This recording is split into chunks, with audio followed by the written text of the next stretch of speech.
This is Money Moves on VSiN, the sports betting network.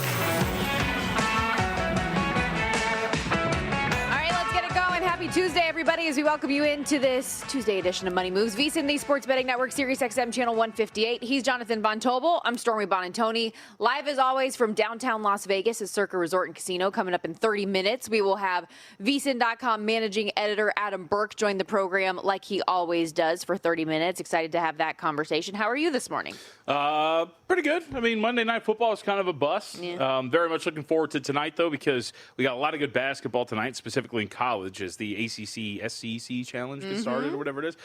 So very much looking forward to everything. Like, all these teams switch all the time, so I'm not sure if it still is that challenge, but I'm very much looking forward to it. It is, and that is a great segue for what we always do here to kick off the program. Time to set the table for the next 2 hours with the Rundown.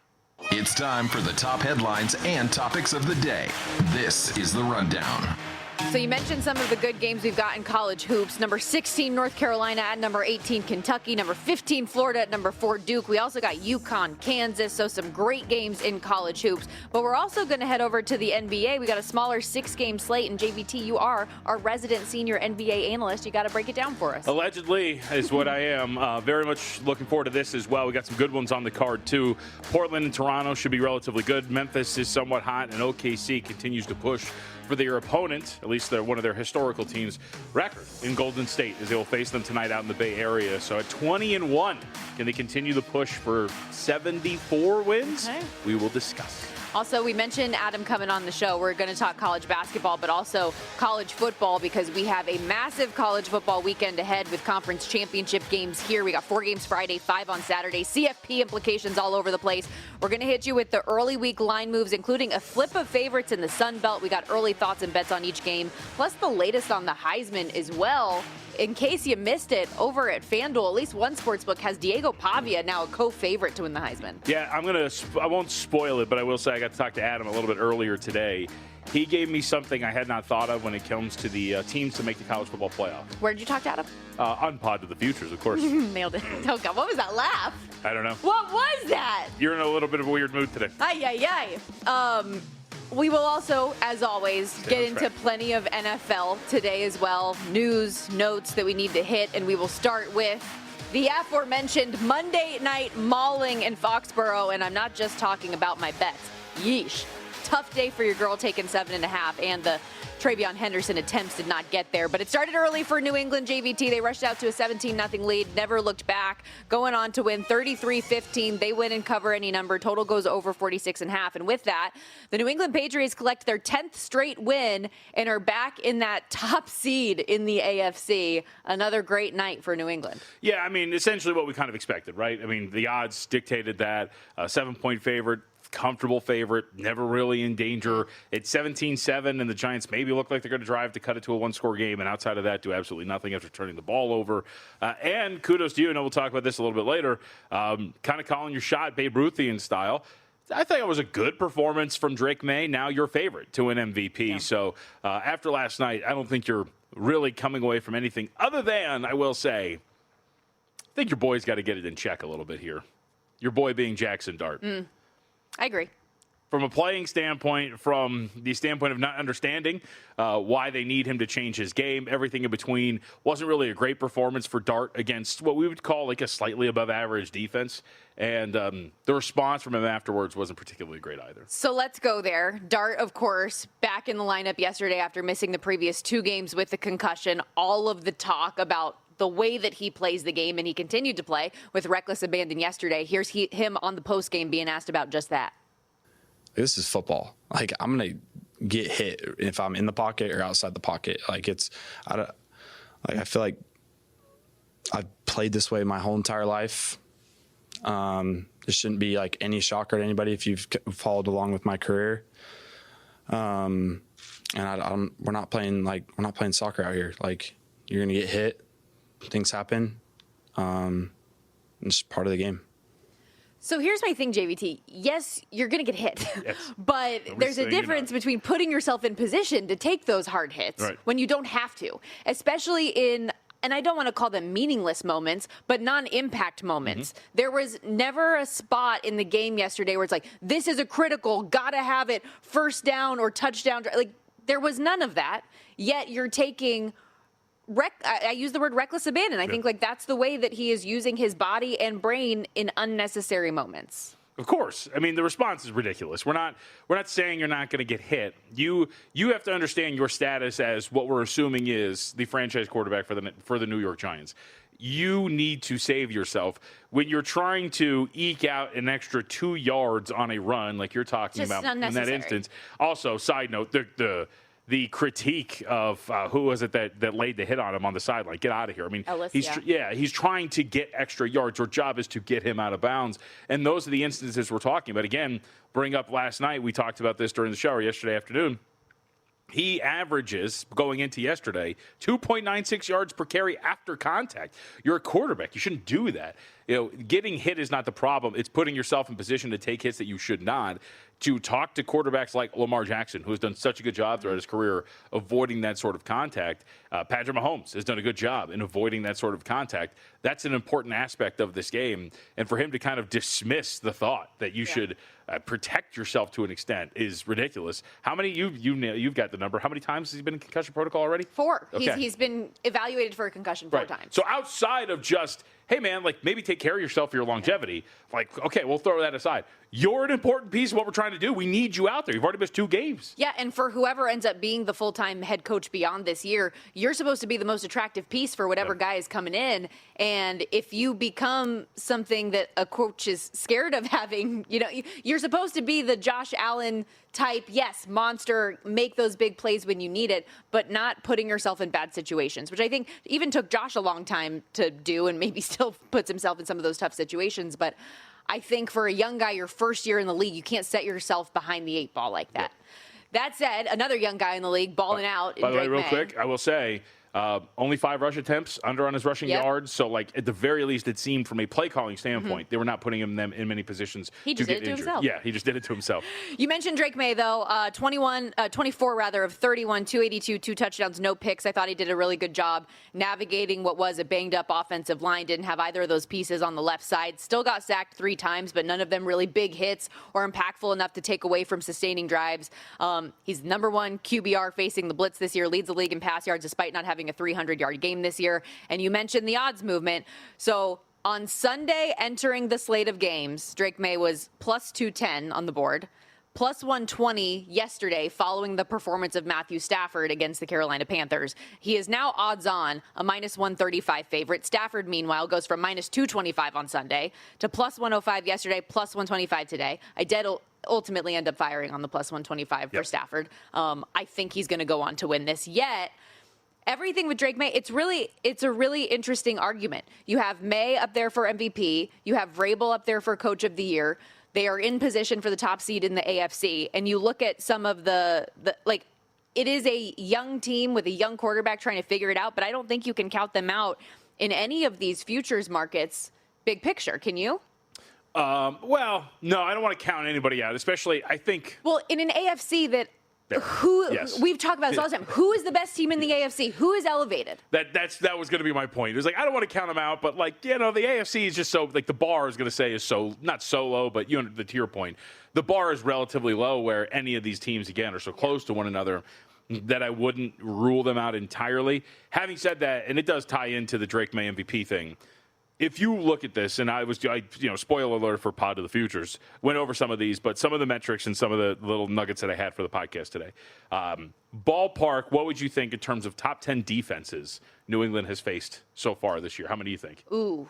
By EPA standards, top 10 defenses. So I'm assuming by the way you say it's got to be a low number. I'm going to go with 1. They have faced I was going to say 4. 1. Maybe. It was Cleveland. Top 10 defense. All right, I'll expand it out. How many top 15 defenses do you think that they have faced? I'm guessing it's still 1. 2. Okay. Dang it, I'm bad at this By game. EPA standards, New Orleans has snuck in there. I think they're 15th. So, like, if you look at what they have done, okay, we'll flip Speaking of low bars. So I like this game. I'll flip it on its head. If we go 22nd or lower, how many defenses do you think they've faced so far this year? 2. 9. I'm just making things up now. So, in other words, they've been facing absolutely nobody in terms of defensive talent, in terms of being I good mixed that up. defensive I thought meant teams. 21 Yes. No, apologies. 22nd so and then lower. it would have still been 2, I'm assuming, for App. Okay. So I was right. 9 defenses ranked 22nd or lower in expected points added per play allowed. So my whole premise here, and I actually asked Adam about this on the pod, is how much do you weight things, whether it's evaluating Drake May as MVP or evaluating the Patriots, as you zoom out, as a legitimate championship contender? They deserve credit because they are a well-coached team that has beat the teams in front of them that are not good. Mm-hmm. And in fact, they really haven't had any slip-ups. We can go back to this isn't the same dynamic, but like Carolina, we were talking about on Sunday, you're regretting the ridiculous 17-7 loss to the New Orleans Saints. You haven't had any of those moments for New England. So they deserve all the credit in the world, but you do wonder when you turn that notch up to 11, when you're in the playoffs, when you're playing the Broncos, and then you have to go on the road and you play some of these other teams consecutively, what is that going to look like? And by the way, they may not even have to go on the road because they're going to be 1 seed. That, to me, is where I have some pause in terms of them. Hey, they're a championship contender. Fun stat I mentioned the 10-game win streak for New England, tied for the 3rd longest in franchise history. In each of the 3 previous instances, New England made at least the conference title game, won the Super Bowl in 2003, coincidentally when Vrabel was on the team. So those stage of elimination props to lose the conference title game, plus 340, to win the AFC, 4-1, to lose the Super Bowl, 7-1, to win it all, 10-1. First team in NFL history as well with 10 straight games, scoring 23+ and giving up 23 or fewer in a single season. So there you go. You hear that music. We do need to step aside here for our first break of the day. Eagles Chargers on deck, week 14. All eyes will be on the left hand of Justin Herbert. We'll give you the latest on his surgery and status for Sunday. Plus, Lane Kiffin officially introduced as the new head man at LSU yesterday. We'll go straight to the podium for more on why he made that historic decision. Don't go anywhere. More Money Moves coming up after this on VSiN.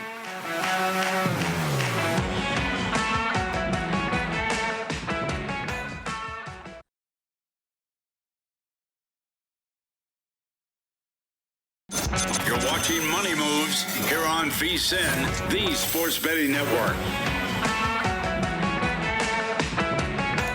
Back here on Money Moves, and remember, before the line moves, the sharp plays is already there. They don't just follow the market, they help move it. You're not going to outsmart billion-dollar sportsbooks or full-time sharps on your own, but with the sharp plays, you don't have to. Powered by advanced AI, plugged into trusted insider sources, and active across the NFL, NBA, college hoops, and more. The sharp plays delivers the edge serious bettors use each and every day. Got free betting reports, real-time alerts, and market-moving insights sent straight to your inbox or X feed. Since 2011, the Sharp Plays has delivered documented results, public logs, and transparent receipts. Check out sharpplays.com. Trusted by the pros, watched by the books. Sharpplays.com. Stay ahead of the line. We're live in downtown Las Vegas, Circa Resort and Casino. Getting into a little more NFL talk as Week 14 is upon us. Justin Herbert had what has been reported as a successful surgery to repair a fracture in his left hand yesterday, according to the Chargers JVT. Herbert's play status is day to day, and whether or not he will go Monday against the Eagles is going to be determined a little bit later on in this week. We have seen him play through all types of injuries in his career, and listening to Jim Harbaugh on the podium this week, he was talking about his toughness and credited his pain threshold as one of the many elite factors in his game. This is more about the functionality aspect of what that's going to look like with the left hand. Yeah, I think he's going to play. Obviously, they took 3, so I'm hoping that is the case. But it just, if it's the offhand, the way they already had something ready for him in that game, granted, it's going to be some functioning in terms of handing the ball off, ball security, as you mentioned, and he talked about. But look, your right hand's is operating just fine. It's an important game for you as you're trying to keep pace and maintain an AFC wildcard picture that has gotten slightly more crowded with some life on the back end of the AFC South with Jacksonville, Houston, and now Indianapolis in that wildcard mix too. So I think that we're going to see him out there. Maybe I got fooled. Maybe the positive, nonchalant nature of this team after the game on Sunday got me, but I think he'll be out there. And just given the basic functions of it, I think he's going to be out there. Cross-country trip for the Eagles, too, who may be reeling a little bit after dropping games back-to-back weeks, especially in the fashion that they did in Dallas. You get up to that huge lead, end up ultimately losing it, and then make the Bears look awesome. And there they sit the top seed in the NFC right now. I swear, the top of the NFL, I don't know what to make of any of it right now. Yeah, I know. And Ben Johnson's going out to wiener circles and taking his shirt off in the cold. Leave your clothes on every once in a while, man. It's okay. You don't have to do it every game now. Yeah, it's a little bit played out. But, no, I would say, look. It's giving Eric Musselman. Yeah, a little bit. I mean, did he do it multiple times though? He just did it the one time. I thought he did both of the last two. Did he No, not? you're Was right. it just this week? He might have. Either way, though. No, I'm saying Musselman. I think Musselman was like a moment, wasn't it? Or was he doing it a lot? He's done it multiple times. All right. I remember him like standing up on the press table and ripping it off, throwing it into the stands. Big He's a Muss wild guy. man. But either way, for Chicago, I'm fascinated because we've talked a lot about this being the start of the cliff for Chicago in terms of the schedule. It was supposed to be a loss to Philadelphia. It's not. It's somewhat on a larger scale, similar to what we talked about with Carolina in these big games. Green Bay, L.A., they're just going to lose these games. Sure enough, they have it. And for Chicago, here we are. I mean, this is going to be it. Road game against Green Bay. You would assume that this is going to be the sheer end of the cliff. And the interesting part about this with Chicago, as we play the game of, like-rated opponents and where you're at in terms of the market power rating, you see it right here. They were in Philly, and they were catching 7. And now here we are, and you're taking on Green Bay, and it's underneath that 7 right now. That is a really interesting dynamic at play because that would tell you Chicago's been upgraded because Green Bay is a higher power-rated team than Philadelphia right now. So is this the point where, again, you're going to try to catch that falling knife and play against Chicago? I think so. Total there, 44.5. Also, another quarterback update. Commanders head coach Dan Quinn told reporters yesterday, Jaden Daniels still not cleared for contact after suffering the dislocated elbow in Washington's Week 9 loss to Seattle. As Quinn put it, it's not normal contact like a linebacker or running back. It's not about taking a hit, but what he termed functional contact. Said, think of a stiff arm on a bag, diving onto the ground. Functional movements he needs to go through. Said he did some of that yesterday, and the hope is that he can progress through more of that this week. Said he could have potential to go on Sunday instead of Marcus Mario. There you go. This line has moved all over the place, though, in Minnesota. Open Minnesota minus 2.5. Saw the flip of favorites when we were doing Do You Approve this move yesterday, where Washington was out to 1.5-point favorite. This morning, Minnesota back to favored by 1.5, total 41.5. J.J. McCarthy on the other side expected back from the concussion. Yeah. What do you think the flip is? Do you think the market expected that Daniels is going to be back here? I mean, I know there's probably some Minnesota weird stuff. He logged 3 limiteds last week, so Right. I think maybe the expectation was for sure he'd be okay. But now hearing that he's still not been cleared for contact, it moved back. Kind of my thought process. Like when we talked about this and Do You Approve this move, that's what we were talking about. Like, hey, man, I don't know. Like, it might be Vikings here just because that seems pretty extreme. Yeah. Unless you know it's going to happen. And I still think this might be worth a play. Again, Flores proved last week, like, he's still got his fastball. Like, he can still go out there and scheme up a defense. Seattle did nothing on offense. I mean, they were really pretty poor. It was just that Minnesota was so bad on offense that it allowed Seattle to beat down their opponent. I think that minus 1.5, if we're not going to get Daniels and you're going to get Mariota, that I think that this is a spot where you could kind of buy low on 9 and the Vikings here. Okay. Also, on Thursday of this week, the Cowboys and Lions going head-to-head, and Detroit might be without a couple key pieces. They'll for sure be without corner Terrion Arnold, who's been put on IR, will reportedly need season-ending shoulder surgery, and then Amon-Ra St. Brown, his availability is up in the air. Low ankle sprain against the Packers on Thanksgiving. He was a DNP yesterday. They're laying 3 against Dallas, total 53.5. And, I mean, this is a big game for playoff implications. You brought up the conversation yesterday. Is Dallas a team that maybe we should be considering to win the NFC East?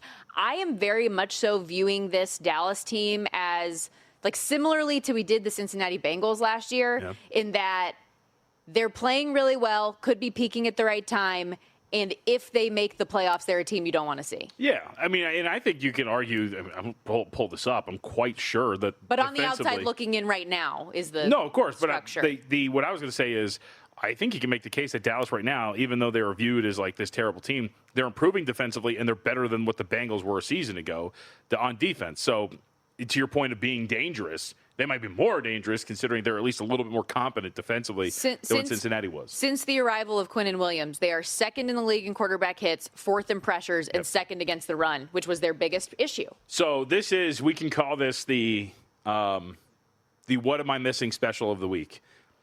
Detroit has failed to cover 3 straight in 4 out of the last 5. They've clearly been an overvalued betting team by market standards. We're seeing an upgrade or a downgrade, if you will, maybe 2 things kind of coming together in this one moment. I think, do we have this as part of do you approve this move? I know the look at was 5.5 in favor of Detroit. Mm-hmm. So we've seen a change from what the market thought it was going to be a week ago. Having said that, you mentioned Arnold, how bad this defense has been for Detroit, the penchant for giving up explosive plays. I will again say, not only like what am I missing with this line, it's like juice to the dog side. We might get a 3.5 to the favorite side. We might get a 3.5 to pop here potentially by the time we get to Thursday. Have we not seen enough from both of these to kind of say, aren't these two teams maybe closer to equals to one another? Yeah. Than maybe Detroit clearly being the better team, which is what the market is telling you right now? I agree. Also, potentially Trayvon Diggs coming back. He was limited on Monday. We haven't seen him since week 6 for various reasons. He had the at-home concussion and the knee issue. Still TBD if he'll be game ready for Thursday, but, I mean, there's potential there. And George Pickens, it was funny. I saw some people on social media, like, concerned about him being limited yesterday. But that's actually an upgrade from where he was last week on Monday, where he didn't practice and was just fine for the game. So that's kind of my expectation for him this week, and he has been awesome. And you have an Offensive Player of the Year candidate in Dak Prescott. Leads the league in QBR. Against Kansas City, had his 3rd straight game with 200 pass yards to wide receivers, which is the longest streak by anybody this season. You know what? You know, sometimes when you get into arguments and you go back home and you're like, man, I should have said that. Yeah. You know? So I was thinking about this. What'd you got? I was thinking about this, and because I was going through some of the numbers again for the podcast today. Can you tell me, because, you know, you were pretty adamant that Dak Prescott, you know, should not win Offensive Player of the Year, right? That 500 to 1 was acceptable. I said I don't think that he wins it. But I don't think that price is right. I think that price is off. I agreed with you there. Okay. Because my whole premise here, too, is why would Dak Prescott be 500 to 1? He's favored over Christian McCaffrey to win Comeback Player of the Year. McCaffrey's 14 to 1 to win Offensive Player of the Year. Yeah, I know. You know what I'm saying? Like, yeah, they, at the very least, they should be next to each other. Should they not, or be near one another? I think the price is definitely wrong, but I think it's the quarterback element that's holding him back significantly. By the way, so Mitch Moss told me yesterday, because I brought it up to him real quick on the way out, and he goes, yeah, well, what if he wins MVP? The last 4 quarterbacks that have won Offensive Player of the Year all won MVP that year. Yeah. Just saying. That's not going to happen. Oh, you're going to say it? That means it's going to. I was going to say, yeah, the Stormy blessing. There we go. You should be super excited. We got to make a list of all the things you say will not happen that ultimately do. Cash it now. There you go. You're welcome. Might want to jump on it. Doing you a favor here. Another just quick update, because we do have to hit the break here. An update on Deion Dawkins, offensive tackle for Buffalo. He's still in concussion protocol. Joey Bosa also dealing with a hamstring injury, so some things just to keep tabs on as the week progresses there. Yep. Really have nothing to add. I mean, outside of we thought that this last week that those offensive lineman absences were going to be pretty bad for Buffalo, and ultimately that was not the case. Yeah, well, I also thought the offensive line issues were going to be impactful for New England yesterday, and see how that worked out for me. Stop giving the ball to Ramondre. Yeah, what is that? What are we doing? Give it to Travion Henderson, You got the longest rush, but, like, Tired come on of it. now. Also, Ripped off 26 shout out Abdul Carter, because while my other plays didn't hit, my for fun one on him to have a sack, if not now when, that did come through, despite him missing the first 2 series of the game, despite popular belief, not for listening to inappropriate content without headphones. We'll be right back on Money Moves.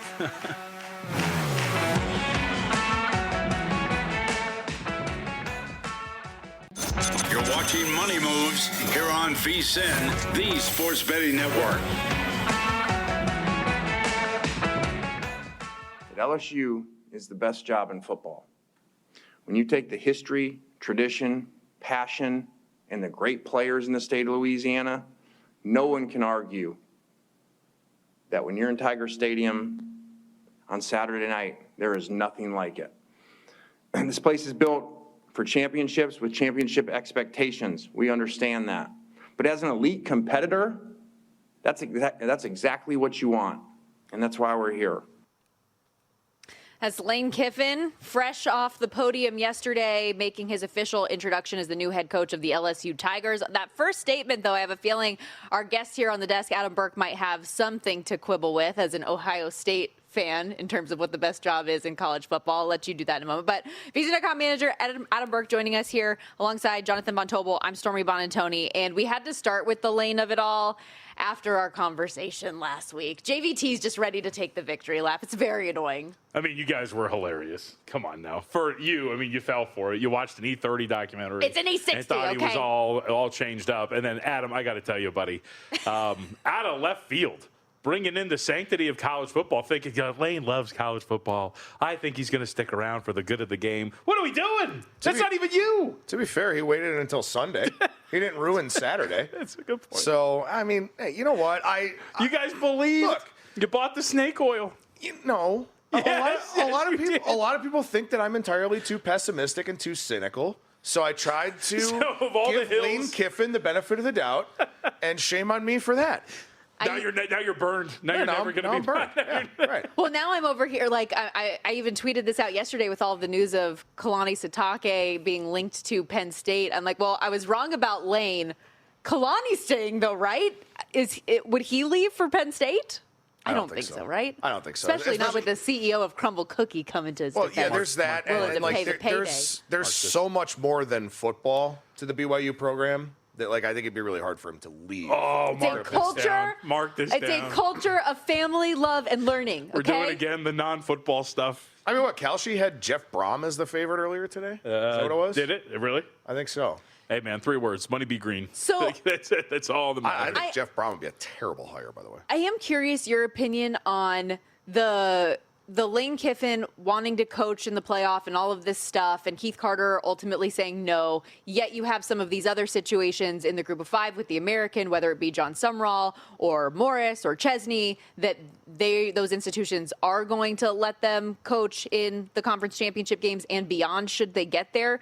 How different does that feel in your mind, or is it the same idea? It's dramatically different, right? I mean, those guys kind of helped build those programs up. Ole Miss was a decent program before Lane got there. Obviously, they kind of reached, some bigger heights than they had in previous seasons. But, like, he's going to a rival. There's absolutely no way that you can let him coach in this situation. Honestly, I mean, it got to the point where I think to some degree the players were probably understanding at first. And then the more this thing dragged out, they're like, the hell with this guy. Like, let's just move on and let's get past it. So they seem happy to have Pete Golding. Mm-hmm. We'll see.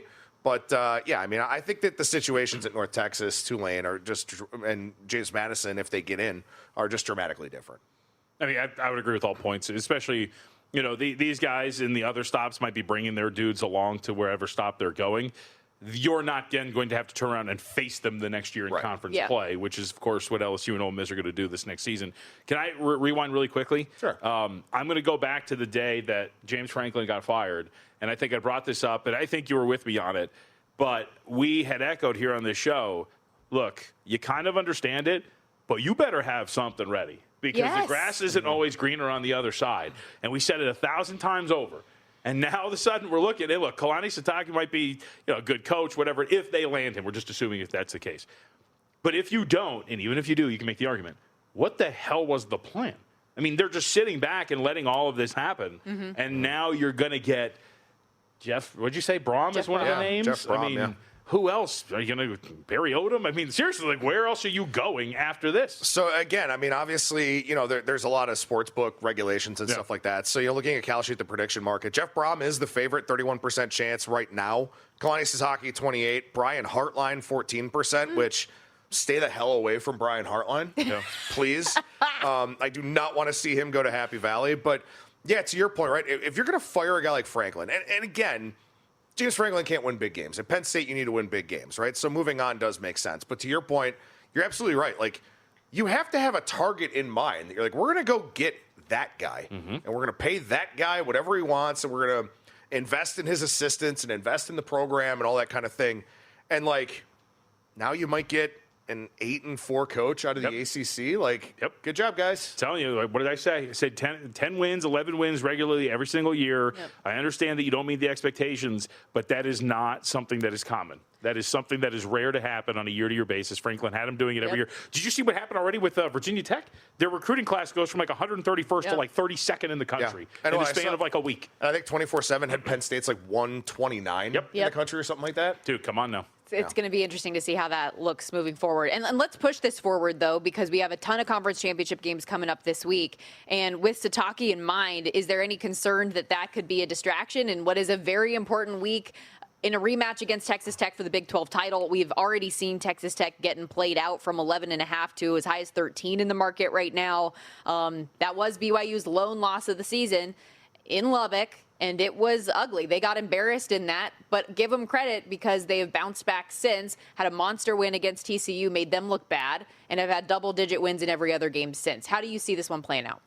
Yeah, I mean, I think, you give a lot of credit to BYU for what they were able to do bouncing back, right? I mean, yeah, they weren't playing teams on Texas Tech's level, but all you can do is play who's in front of you, and they pretty much blew out everybody that was in front of them. Now, Cincinnati had chances in that game, a lot of them. They missed multiple field goals.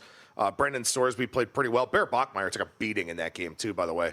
But, I mean, I think this game goes a little bit differently in the sense that I think BYU covers, but I would be really surprised if BYU is able to win this football game. Obviously, the spread of 12.5 kind of indicates that. I don't think the Satake thing can be used as a distraction or anything like that here. I don't think he's actually going to go to Penn State. But, I mean, I think BYU is going to be more ready for this game than they were for the first game because, let's face it, the game against Utah, they kind of got outplayed throughout most of that. It's really the only decent team that they had played up until that point. Arizona got better as the season went along. But I think they'll be better prepared, better equipped for Texas Tech this time around. I agree. To not lose by 20 plus. They probably lose, touchdown 10, something like that. But I think this will be a game where you do see Texas Tech as clearly the better team. Notre Dame's rooting for Texas Tech, right? Yes. Hard. Because if BYU wins this, the Big 12 is getting 2 teams, is it not? No. No? I don't think Texas Tech gets in. What? If you lose to this BYU. Is the first time I'm hearing this. I don't think Since I believe this morning. that. So look, all right, when you look at Texas Tech, right, they have the game control thing, right? And Sagarin really loves them. Those are 2 things in their favor in terms of this discussion if they do lose to BYU. But your best win is on the road at Utah, where really you only dominated that game in the fourth quarter, right? Their second best win is the BYU game at home. If you go out there and lose to BYU as a double-digit favorite and completely wipe out your second best win of the season by a large margin, because the Big 12 is not a good conference, you don't deserve to be in the playoff. It's as simple as that. They're the number 5 ranked team in the country. I don't care. They're not. I don't care. I know you don't care, but I think the committee cares. And BYU is the number 11th ranked team in the country. Why are they number 5? Why What? are they number 5? What do you mean? Why are they ranked higher than a 2-loss Alabama? Because they value the eye test as much as they do.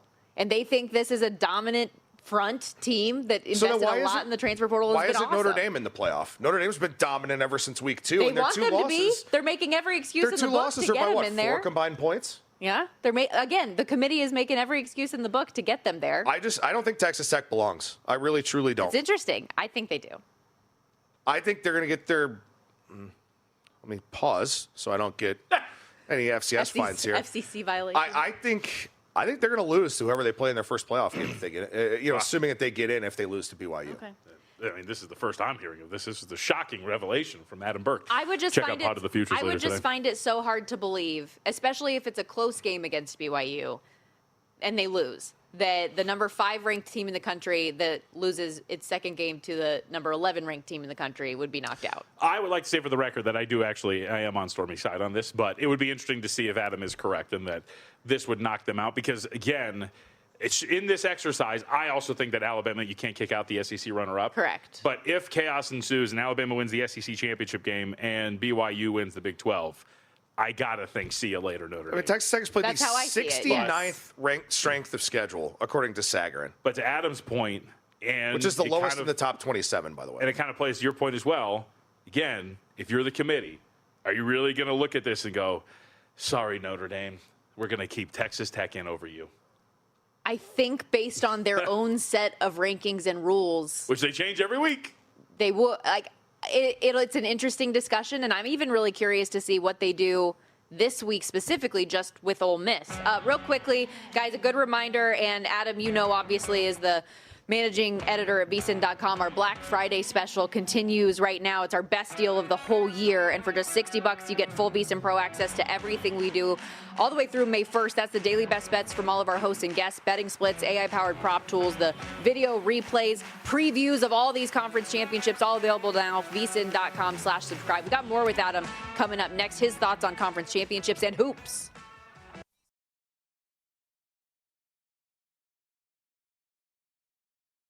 You're watching Money Moves here on VSiN, the sports betting network.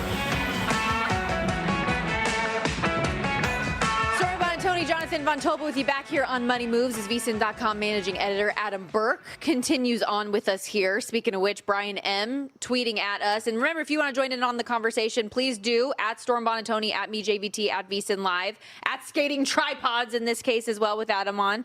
Watching the stream, Brian says, JVT looks like a child in the middle of mom and dad fighting, or watching the slowest returns in tennis ever.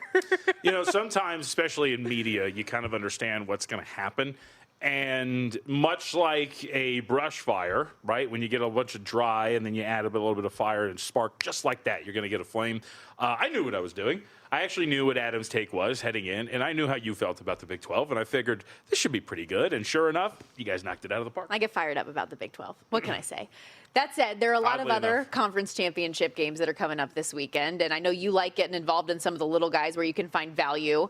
Any that you have already bet or are contemplating at this point in the week? I thought, based on watching the stream, it would be a comment on my shirt, which obviously people on SiriusXM listening or VSiN.com. SiriusXM, channel 158. There you go. Cannot see it, but this is my favorite week and a half in town. The NFR starts on Thursday. Concerts start on Wednesday. So honoring the great Alan Jackson in the Chattahoochee music video with the shirt, and also Treaty Oak Revival, my favorite band underneath. I played that music video for JVT, and he had said he had never heard that song in his life. No idea. To which I said, if you want to have the mustache, you have to know and respect Alan Jackson, who has one of the best mustaches of all time. Some would say I don't have a mustache. I mean, it's there. Caterpillar it's situation. It's for growing it for a month. It's there. It is. Some would say it's on par with whatever you've got on your lip. Really? Okay. This is the best. Can I say really quickly? This is the best part about Adam. Adam's a very nonchalant, very mellow guy. But every once in a while, I can poke Adam real quick, and you'll get it. You'll get it out of him. Yeah, every now and then. I mean, look, if you can't get excited about anything, then what's the point? There you go. Well, what is your mustache and beard like for conference championships this week? All right. It's an odd transition. Thank you. So James Madison minus 23.5. I mean, this kind of has to be a play, right? I mean, Old Dominion was easily the second best team in this conference. James Madison dropped 63 on them, and Old Dominion beat Troy 33-0. And James Madison, the discussion that we'll probably have here in a minute, because I know JVT is really excited to do that when he stops Cyber Monday shopping or whatever he's doing on his phone. We have breaking news. Oh, do we? All right, according to somebody I've never heard of, Giannis has requested a trade.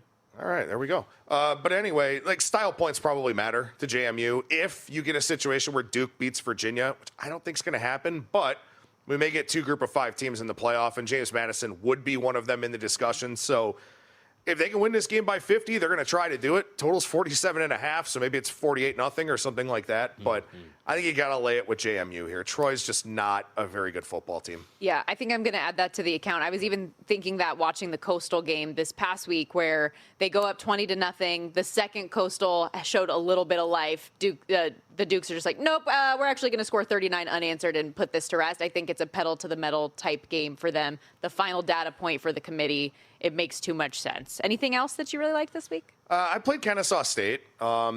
Number was a little bit smaller than it is now at 2.5. I have Kennesaw State a road favorite in this game, so obviously the market is there now too. Kennesaw State, Jacksonville State actually played each other during the regular season, and Jacksonville State won.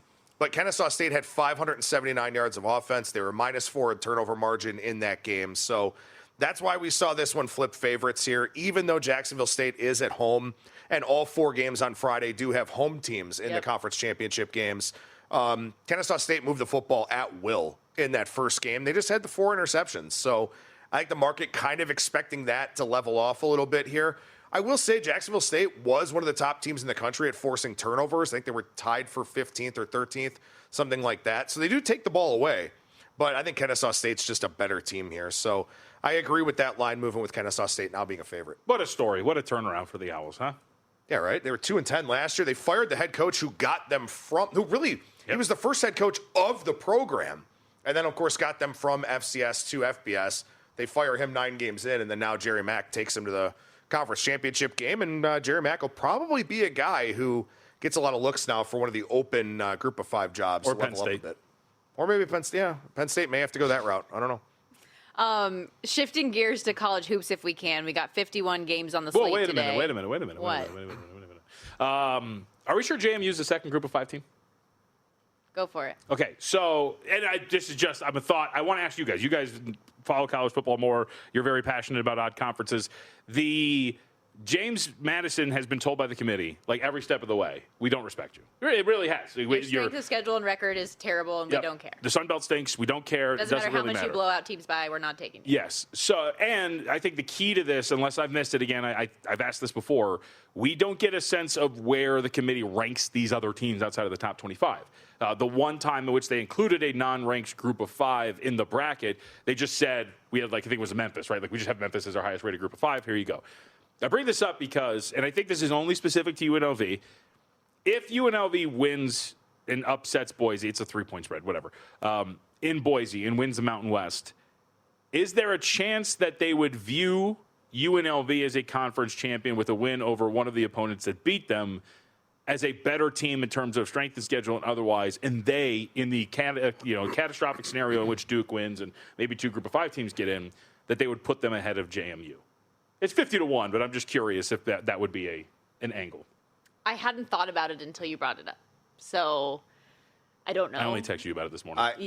Well, that's what I'm saying. I hadn't thought about it. I was like, I didn't. No, I'm saying I hadn't thought about it until you brought it up earlier today. At 50-1, I think that's probably a little bit too long for what that could potentially be. But I don't know. Like JMU is a team that I feel like should get a little more respect for what they've done, but I think Liberty kind of hosed them in the big picture on that. Sure. How do you see it, Adam? So one thing that was interesting is, I don't know how much Sagarin comes into the equation for the College Football Playoff Committee. It seems to me like they probably rely on them a little bit. James Madison's actually 28th in the country per Sagarin. And not only that, JMU's strength of schedule is higher than UNLV's. So that will probably change because James Madison is 99th and UNLV is 109. Sure. So with UNLV playing Boise State, it'll either close the gap or maybe allow UNLV to kind of overcome the strength of schedule gap. Part of this is because Sagarin has Louisville as the 27th team in the country. And that's the team that James Madison lost to. They lost 28-14 in that game. They're only outgained by a yard, but they lost 28-14. So I don't know, and truth be told, it wasn't a thing that I thought about until I did Pod of the Futures this morning with JVT. So, I mean, I could see it, right? I guess it really wouldn't surprise me, right? Like, from an optics standpoint, wouldn't you rather have the Mountain West champion in there again as opposed to the Sun Belt champion who lost their only notable non-conference game? With Dan Mullen also as the coach, who's a recognizable figure, and there's layers to that. And the reason, and this is no affront to Boise people, it's just that my logic here is that at 9-4 as a conference champ, that's not as appealing or as strong as what an 11-2 conference champion UNLV would be. Right, and like, do you take a team from Las Vegas, or do you take a team from Harrisonburg, Virginia? Yeah. Right? I mean, that's part of this whole equation, too, and why, the Texas Tech argument, right? Like, nothing against Lubbock, and I love Texas. I've always enjoyed it while I've been down there. But, like, if your decision is between Alabama, Notre Dame, and Texas Tech, or something like that, right, you're going to try to find a way to manipulate the data however you can to get the bigger brand name into the college football playoff. So is that something that potentially happens with UNLV and JMU? It's a fair question to ask. And by the way, for us too, this is also reliant on Duke winning the ACC. Right. Yes. Because Duke got outgained by 300 yards by Virginia 3 weeks ago. Yep. So that's the assumption. And if we go down that scenario, then that opens the door for a little group of 5 casters. Worth noting, if you like any of this conversation, Pod to the Futures, a lot of it there wherever you get your podcasts. Adam was also on the College Football Betting Podcast with Tim Murray this week, like he does every week. Last minute and a half, though, before we let you go, can you hit us with some college hoops on the way out? Sure, I can hit you with a couple. I got 3 plays over at VSiN.com. We're not going to play Guess the Mascot this week because, A, we don't have time, and Wildcats. B, today's schedule is... there is a Wildcat. Today's schedule, there's just not a whole lot of deep dive types of teams. But what we do have in college basketball tonight is the ACC-SEC Men's Challenge. So tomorrow night and tonight, ACC versus SEC teams. I like Wake Forest at home in their game against Oklahoma. So Oklahoma's played 3 games against top 70 opponents. They have a turnover percentage under 10% in all 3 of those games. They've given up well over 1.1 points per possession in all 3 of them as well. I just don't think Oklahoma's good enough defensively, and their offensive numbers are ripe for some regression here too. So I like Wake Forest, who I think is a better team, probably a better coach team with Steve Forbes as well. Porter Moser's fine, but I think that Wake Forest is the better team here. Wake Forest in the 86th percentile in net rating, according to College Basketball Analytics, CBBAnalytics.com. So I like Wake Forest tonight, -4.5 in that one. Okay. Anything else that we should be aware of going on the website right now? We talked about that Black Friday sale earlier, such a good deal. Anything new on the site people should be aware of? College football playoff betting guide comes out Thursday, December 11th. So we'll have first-round previews, capsules on the bye teams, all of Brent Musburger and Steve Makinen's bowl game picks for side and total. So we're looking forward to having that guide out next Thursday. Beautiful. Adam Burke, everybody, VSiN.com managing editor. Follow him on X at Skating Tripods. And again, all the work up at VSiN.com.